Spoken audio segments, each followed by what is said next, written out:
Hello, my name is Jacolin Dudley, and I'm filling in for Ms. Camille Briggs on this episode of BISD Roundup.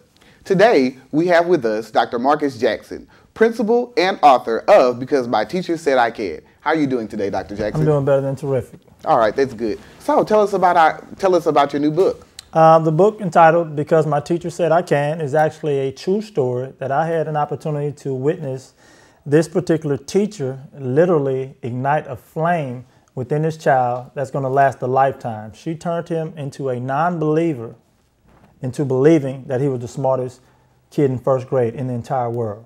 And I had an opportunity to witness this. Oh, wow, that's terrific. So, what was your inspiration behind writing the book? Well, this particular student, and to briefly give you a summary of the story, this student threw an all-out tantrum simply because he kept getting all the answers wrong. He grabbed his teacher's purse, he emptied the purse out, threw the purse at the teacher, and started knocking over a couple of desks.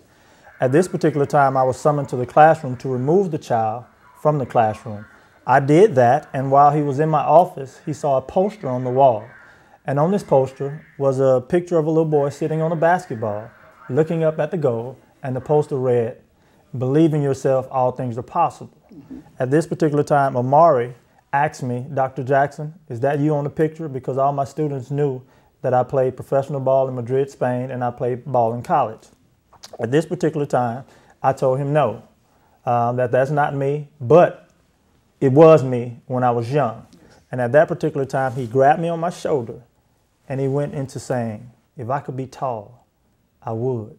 If I could play basketball, I would." This went on and on with him telling me all the things he would do if he could. And then he finished it off by saying, "But I can't do any of that because I'm the dumbest first grader in the world."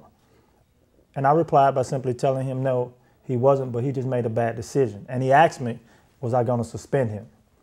My reply was, well, there will be consequences for your action.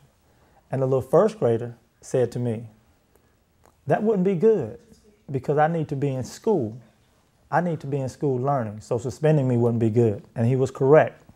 So I called his teacher, and his teacher told me, "Bring him back to class, forgive him, he needs to come back to class." I can actually end the story right there to tell you how exemplary this particular teacher is. So 2 hours later, I was walking down the hallway, and I see Amari arguing with two other students in the hallway. I asked him, "What are you arguing for?" And he said, "Well, they said I wasn't smart." And I was like, okay. And at that particular time, I asked him, "What make you think you're so smart?" And he turned around and he looked at me with so much conviction and so much passion. And he pointed at me and he said, "Because my teacher said I'm smart. My teacher said I can be a doctor. My teacher said I can be a lawyer. My teacher said I can be president. And my teacher said I can be an engineer." Now, I don't know what an engineer is, but my teacher said I can be one, was what the little kid said. And that sort of stuck with me. And from that day in November 2009, I watched that student walk around with so much confidence and so much swagger, as the younger generation would say. He had a lot of it.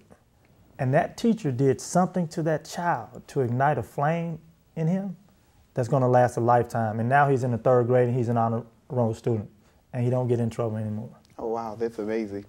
So how do you feel about kind of being part of changing someone's life? You know, like giving Omari a turnaround. I actually take it very serious, very, very seriously. I try to convey that message to my teachers that we have these kids, basically their lives in the palm of our hand, especially at the elementary level. The U.S. Department of Education states that if a child in elementary school has 3 consecutive good teachers in a row, that child has an 84% chance of graduating from high school. Yet the graduation rate is so low. So I take my job very, very seriously in regards to motivating and inspiring our youth, which is our future. Okay. Was it easy for you taking this story and turning it into an actual book? Yes, because I actually had the story. Now, I'm not your traditional writer. I was talking to a friend of mine, explaining him the theory behind the book and explaining him this story. And one of the authors from Sesame Street was actually sitting at the next table from me and overheard the story. And she bugged me for a few months trying to get me to write the book. I was like, I'm not a writer. I'm just an assistant principal. I mentor kids, but I'm not a writer. And she sort of pushed me to write the book. We started with the manuscript. She showed me the editing process, and I submitted it to publishing companies, and everyone went in a frenzy about the story, about the topic, and now we have the finished product. Oh, wow, that's great.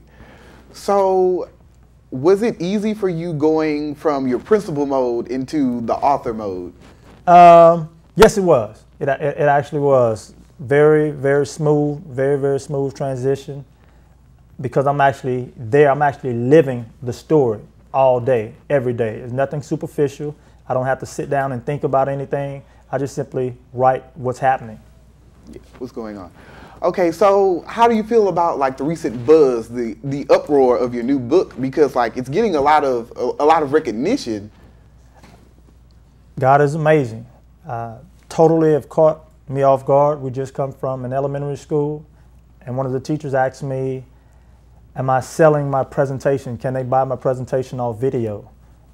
I'm actually just simply going out and actually telling this particular story, simply reminding teachers on how powerful their words are to our students. Well, now, audience, it is time for our question period of the segment of BISD Roundup. So, questions, are we ready? Dr. Jackson, what exactly is the desired effect you want your book to have on the readers? The desired effect that I want my book to have on the readers, I want to inspire teachers. However, the students reading the book can actually be inspired by Amari. Amari was a great student. He was just a struggling student, but he never gave up.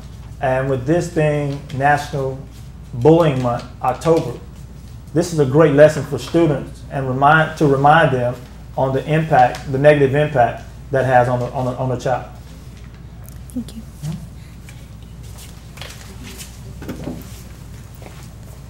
About what exactly are your goals in book sales? My goals in book sales, I really don't have a goal for book sales. However, my goal is to get the message out. And I'm a teacher's biggest cheerleader. I love teaching. Teaching is responsible for all other professions. I had great ones coming up. Therefore, we'll just let the chips fall where they may as it relates to book sales, but $1 million wouldn't hurt me at all. Okay.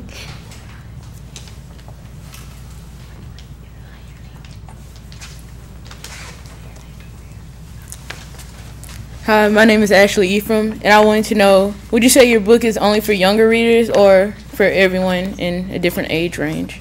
The book is actually for everyone. I actually wrote the book to simply tell the story about Amari, but many educators are really catching on to the book, specifically teachers or administrators, to give us a quick reminder of how your words really have power. There's an old saying when I was growing up, sticks and stones may break your bones, but words will never hurt you. That is not exactly true. And actually this book actually shows us and tells us that the words hurt, but with inspiration and praise, a student can be lifted to greater heights. Thank you. Hi, I'm Alejandra Galvan, and my question to you is, did you ever encounter an experience like the child in your book? Like you say that was your favorite phrase growing up. Well, did you ever go through anything like what Amari went through? Yes, I did, and actually it happened at Riverside Elementary School, which is now D.A. Combry Fondale in Lake Charles, Louisiana, where my second grade teacher, Miss Powell, and I still have that report card to the day. I was her pride and joy. Marcus is an awesome student. Marcus is a great student. It is a pleasure for him being in my class. And I was a struggling student as well, specifically in mathematics and handwriting. And I practiced on that, and now they tell me I write like a little girl because I have neat handwriting.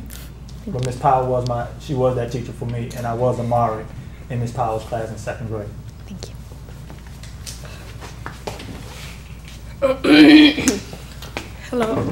Hello.